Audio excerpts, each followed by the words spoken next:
Next, Max Clark and Brett, if you'd like to tell us where you're going to go and what we're going to see, and I'll leave it over to you. Is that all right, Max? Yes.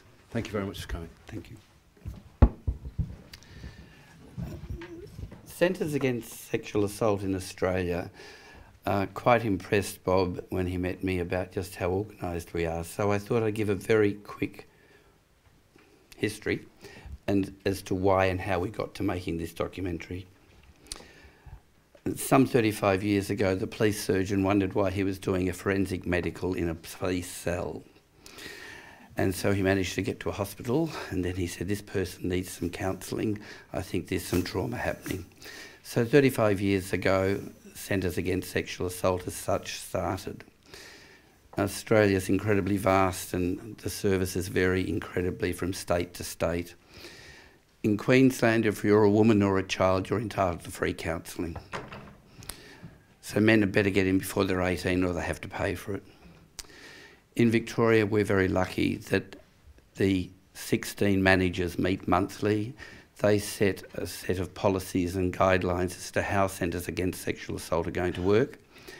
Most of them, they can vary from 2.5 workers to our place, which is about 45. Most of the country ones, such as Bendigo, will have workers driving out to locations and they will see people, 2 people a day a week will see 8 people out there at a city away from the main centre in Bendigo. SECASA has, which is South Eastern Centre Against Sexual Assault, covers half of the Melbourne population. The child protection part is either the gatehouse north of the river, SECASA does it south of the river. One of the Centres Against Sexual Assault is the Sexual Assault Crisis Line, which means it's a 24/7 service, and if someone calls there, that operator will organise a counsellor, forensic doctor and the police to attend at a hospital when it's been a recent sexual assault case. SECASA sees about 8,000 new clients a year. Probably 60 to 70% of them will be historic sexual abuse. It's not a rape at the weekend. Our crisis care unit will get called out between 30 and 40 times a month.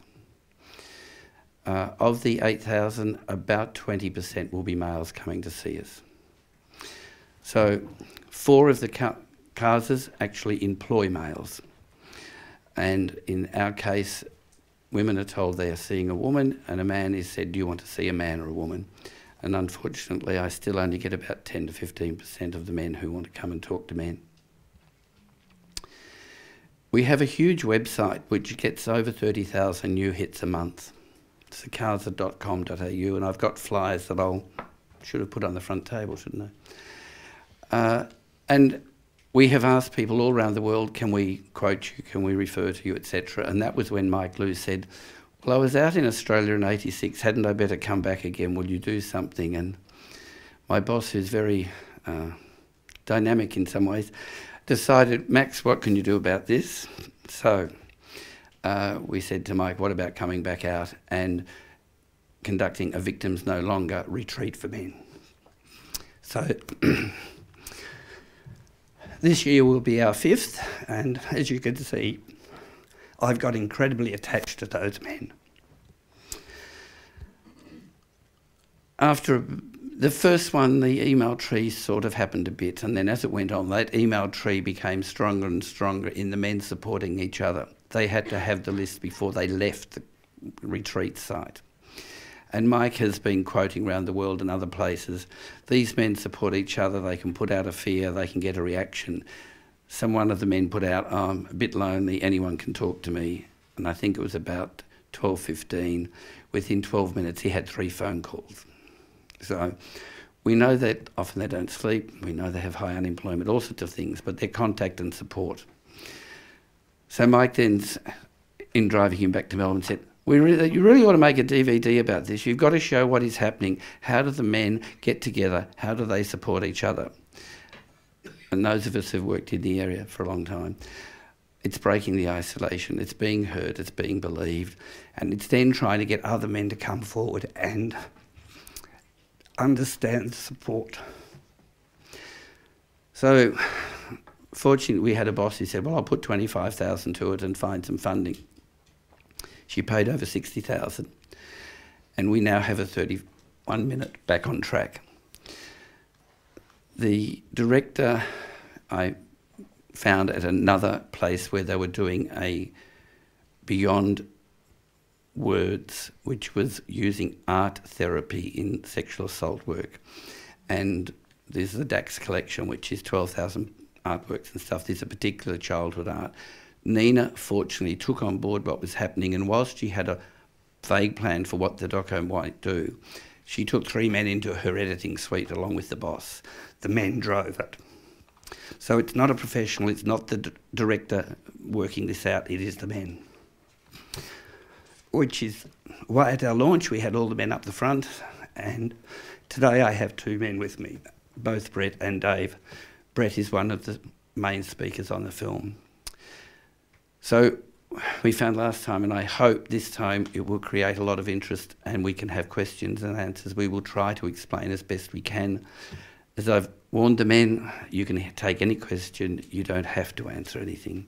So we're trying to make sure we are protecting them. So please, back on track. We are men, we're tough, we suck it up, we deal with it in our own way. We don't talk about it, we don't let it out. That you felt like you could tell me. No one was really ever very affectionate in our family. My daughter asked me where I was going, so going to Malvern. It's a weekend workshop for guys that have the same sort of post-traumatic stress disorder that I have. Oh, okay. What sort is that then, Dad? Deep breath. Male rape syndrome.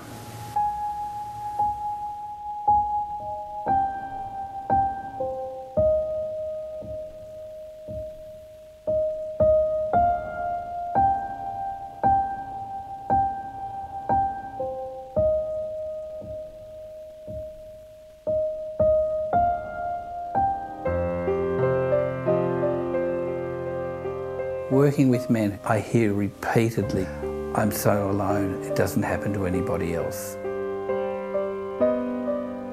It's the scariest thing that I've ever done.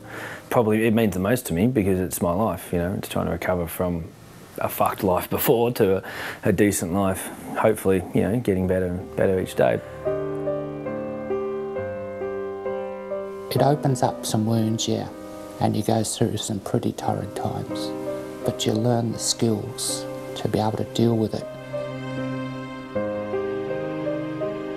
It helps to form that bond of trust, which is so different from everything that happened before that. It's something that I'll never forget.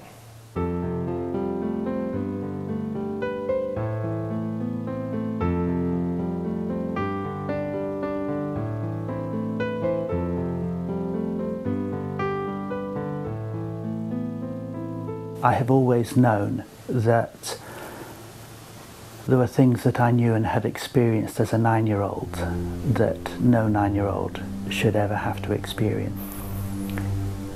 I was sexually abused by a neighbour in the next street. He was very clever at leaving the solid gate to the back lane of the terraced house that he lived in open, with high quality toys on display, bows and arrows, air rifles, air pistols. And he enticed me back when everybody else wasn't around. Boundaries were pushed, that I was required to accept physical touching.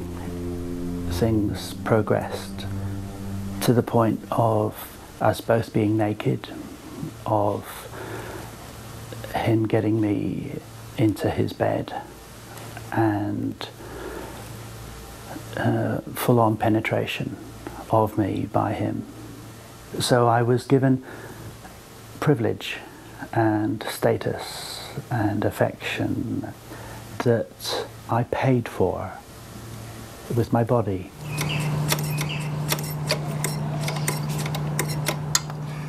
I didn't feel like I fitted out here in society. I wanted to be put in prison. I felt wanted in there and needed.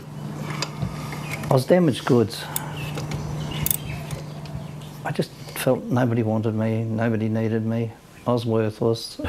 Sexual abuse started when I was 4. It was by my mother. And she used to use a clock while she was doing it to me.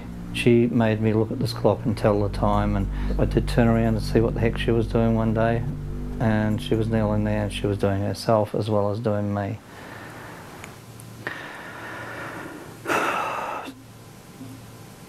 Mother's attitude towards me changed. It became violent against me. She ended up having me put into homes. My first male sexual assault happened in there. It was by a night watchman. He sexually raped me. He penetrated me from behind.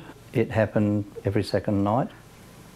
And then other staff members started to sexually abuse me. That was both orally, sexually, penetrating me, getting me to do things to them.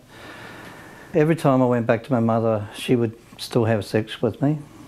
She'd rape me, get me to have sex with her, penetrate her.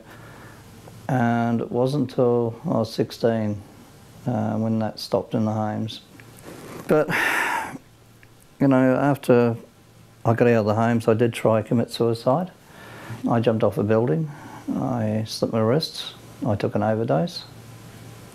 But then I started realising that I'm here for a purpose, that I'm not ready to go.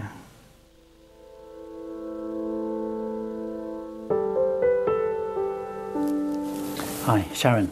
I'm Aidan, nurse here in the operating theatres today. I've got to go through all the paperwork, make sure that everything's ready, make sure that we understand everything that we're going to be doing for you today, and for you to tell us anything that you have of concerns.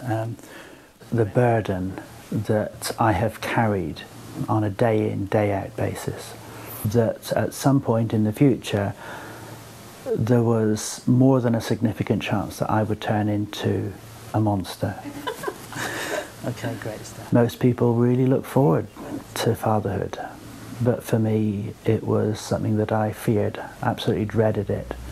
If I was accused of anything later on, then I wanted to make sure that there was plenty of evidence that I had limited my involvement, intimate involvement with my kids.